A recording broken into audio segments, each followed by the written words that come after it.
అందరికీ నమస్కారం. అందరూ ఎలా ఉన్నారు? మీరంతా చాలా చాలా బాగుండాలి. ఓర్చుకో అనే మాట మనం చాలా సార్లు వినుంటాం.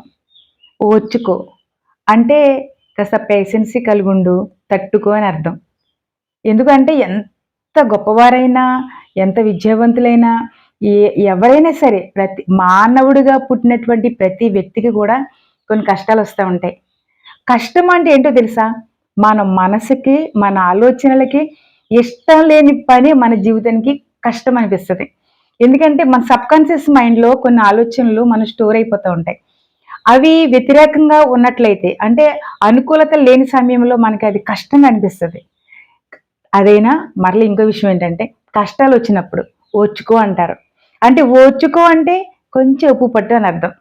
చూడండి తల్లి పురిటి నొప్పులు పడతా ఉన్నప్పుడు "ఓర్చుకోమ్మా, ఓర్చుకో" అంటే ఆ నొప్పుల నుంచి ఒక మంచి బిడ్డ బయటకొస్తారు. అప్పుడు ఆ కష్టాలన్నీ పోయి, ఆ బిడ్డని చూసుకొని మురిసిపోతా ఉంటది తల్లి.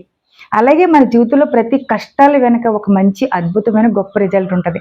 కానీ ఓర్చుకోవాలి. ఒక సందర్భంలో మనం తట్టుకోలేనటువంటి సమస్యలొస్తాయి. తట్టుకోలేనటువంటి బాధలొస్తాయి. కానీ మనం ఏం చేయాలి? కాస్త ఓర్చుకుంటే చాలా బావుంటది. కానీ ఆ ఓర్పు అనేది రావడం చాలా కష్టం. దాన్ని మనం ప్రాక్టీస్ చేసి మన మైండ్‌కి చెప్పుకున్నట్లయితే తప్పనిసరిగా ఓర్పు మనకొస్తది. ఆ ఓర్పులో ఎంతో ఆనందం ఉంటది. సో, మనందరము చాలా ఓర్చుకుని హ్యాపీగా ఉందాం. Thank you so much. Thank you.